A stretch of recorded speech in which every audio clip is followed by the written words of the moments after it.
Hey folks, it's time for me to get on with the secret sauce. I've bailed out from a couple of my earlier commitments to be on the secret sauce, but finally, with everything calming down, we have some time to talk about something near and dear to my heart, even though it might sound like you might not need to think about it that much, and that is communicating color and embroidery. In print, it's easy to think about dealing with color and color management, but communicating color and embroidery is a little more difficult than it seems at first blush. All decoration methods have to deal with color management, but the effects of the different light sources on color perception, it's a little bit different with embroidery. There's also the reality that not everybody is fluent in the language of color. Let me tell you how many times somebody has given me something all the way from purple to processed blue and called it royal. Those numbers are more important than the names, and we know that. However, embroidery can make things even a little more difficult because thread's natural sheen and the variation reflection makes it difficult for color matching and communicating colors with clients. To the end of making it simpler, let's set out some simple tips to help you match and manage color with skill. Number one, have customers and do any color matching or selection in the thread. It can be exceedingly difficult to communicate color accurately through digital images in general, but it's even more difficult with the dimensionality of embroidery. So whenever it's possible, have customers judge color selections or judge color matches on intake when you are dealing with a customer, especially if you have the great fortune of having them in your shop.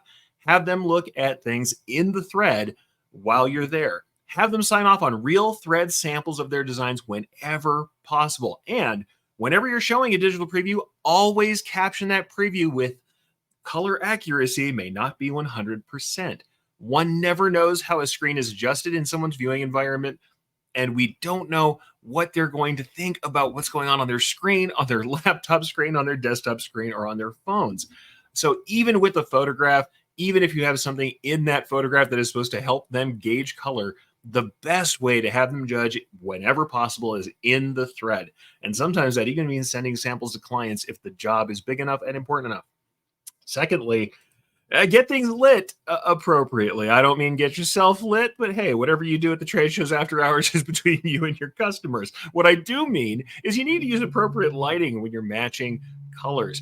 Specific lighting made for color matching is less expensive than it has ever been. And frankly, it's great for all decoration methods. But if you don't have the means or you need to match in a pinch or on site, color match lighting is usually trying to emulate sunlight at noon. So unless it's a stormy day, getting out under natural light in the middle of your shift can be a really great help in seeing colors as they are.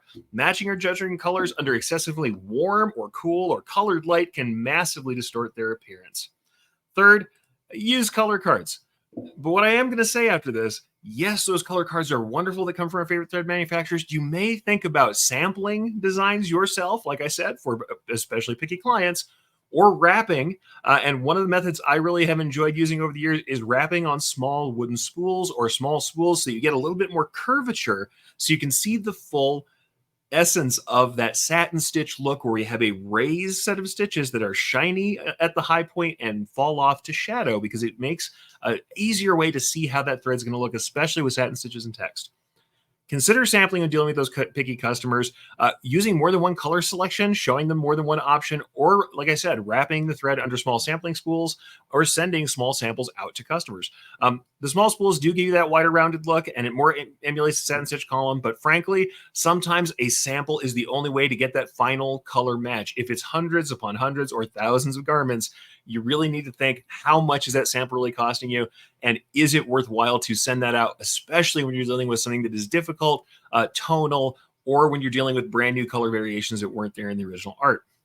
Remember, also, depending on the angle of a satin stitch or the stitch type, the perception of color can change vastly, especially you take a 90-degree turn on a shiny standard polyester thread on a satin stitch, and the colors vary wildly. We use that specifically in designs to make color variation, but remember that's also going to change the perception when the customer's looking at that match. So take that into account when you're visualizing your proposed design and when you're making selections or matches.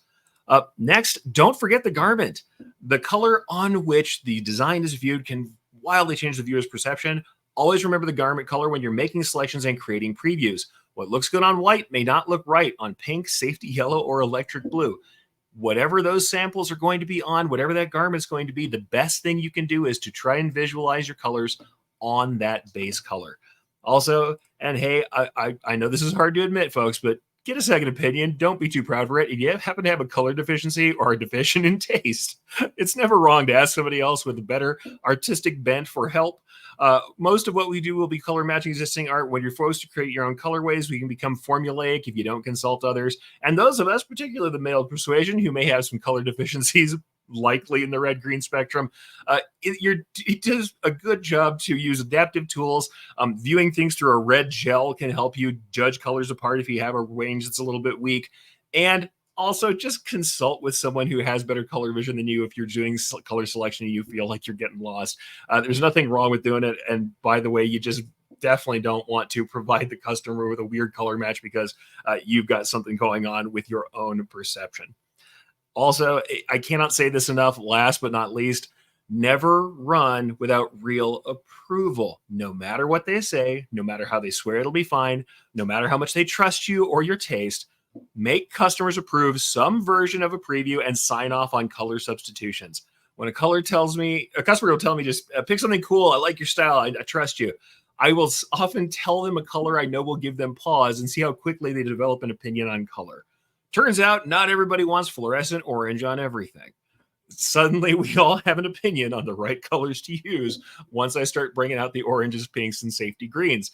The truth of the matter is I'm not trying to harass my customer, but I do want them to understand that the ultimate choice about their branding is with them. And though I can help them get a tint or a tone or a shade and work with the garment, they do need to choose color, and you don't want to be replacing a bunch of garments because the text drop you just put under it is in entirely the wrong shade and everybody's angry when they open the box. In the end, the process doesn't need to be overthought. We simply have to take care and remember that color is subjective. And some of these things we can do to prepare ourselves will ensure the best outcome. Use good light, keep the sheen and the nature of embroidery thread in mind, and make sure the garment color is firmly in that preview stage, and you'll choose well. Once that is done, just communicate clearly with your customer, make them judge in the thread wherever possible, and never run without that signature. And that is my secret sauce.